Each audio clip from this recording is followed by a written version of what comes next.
Today we got the Sand Dogs, the Arizona Coyotes, one of my favorite teams in the entire league if I'm being honest. And yeah, people might clown them because of all the things that are going on with them in Arizona. But when it comes to the product on the ice that they got coming down the pipeline, it looks dangerous. It's one of my favorite teams because honestly, it's got some of my favorite prospects and young players in the entire league. Just to name a few, they got Keller, Geeky, Gunther, Hayton, Soderstrom, Moser, and Lamoureux, with my favorite prospect in the entire world, Logan Cooley. Take receipts on this video right now. He's still going to be the best player in his draft. I stand by it. So with the 6th as well as the 12th overall pick, we're going to start running through this quick like we did with the Nashville Predators video. So here's my projected lineup for them after they picked 6 and 12. Absolutely lethal. They have a fantastic offense coming down the pipeline here, mixed with lethal skill, scoring, playmaking, and grit in a beautiful blend. Now the one thing I do think they really needed was defensive prospects, because they really do have great young depth, but we'll get into that later. But with the 6th overall pick, I really think they're going to take Zach Benson, the 5'10", 159-pound wing/center, playing for the Winnipeg Ice in the WHL. He had 36 goals and 62 assists for 98 points in 60 games. Now, although I probably would have honestly picked this kid either way for them, it almost seems like the top 5 is pretty solidified and he's the next best player after that. With the top 5 almost guaranteed to be Bedard, Fantilli, Carlson, Michkov, and Smith. Whether you switch Michkov and Smith's order, it doesn't really matter. I think that's the solidified top 5. Now, I don't know if I really agree with that, but that's more than likely what it's going to end up being.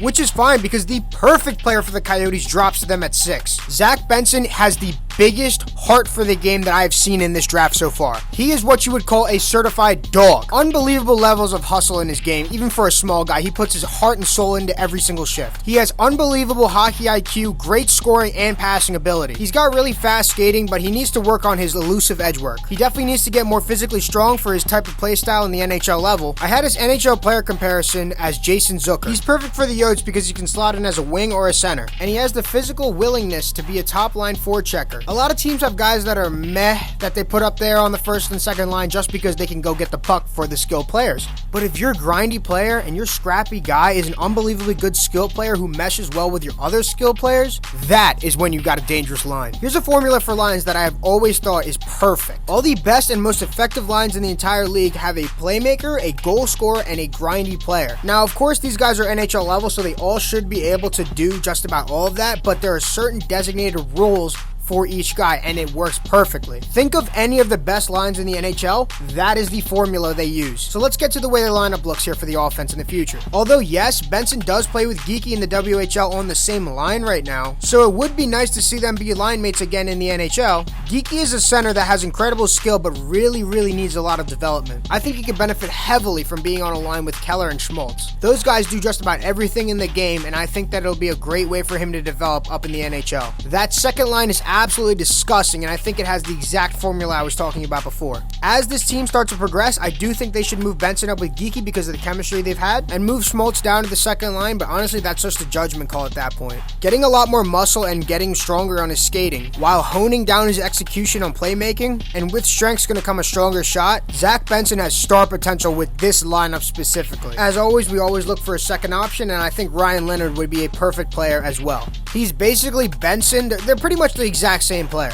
Both really do need to work on developing their muscle. Of course, they're kids, but Benson needs to work on some minor skating issues as well as some IQ tweaks, while Ryan Leonard does need some major skating development. Honestly, Zach Benson's the better player out of the two of them because he had to do a lot of the work on his line. He was the main guy on his line and the best player on his team, while Leonard had Smith and Perreault on his line. Next, 12th overall pick, I think the Arizona Coyotes have to take the best defensive prospect available, which is going to probably be Sandin Pellikka. I already described him in detail in other videos because I really think that this kid is so good that there are so many teams that could use him, so it's honestly a mystery where he's going to go in the draft. But basically, to summarize, I really think he is a great puck-moving defenseman who has a great control with speed, a hard shot, and an elite playmaker and skater. He can fly through all 3 zones and is physically sound. And with his current frame, he really has the ability to put on a lot of muscle. If he gains more muscle, I really think that with his elite skating and shot and IQ in general in the offensive and defensive zone, if he keeps that up and works on his stamina, he's going to be one of those players like Thomas Chabot or Chris Letang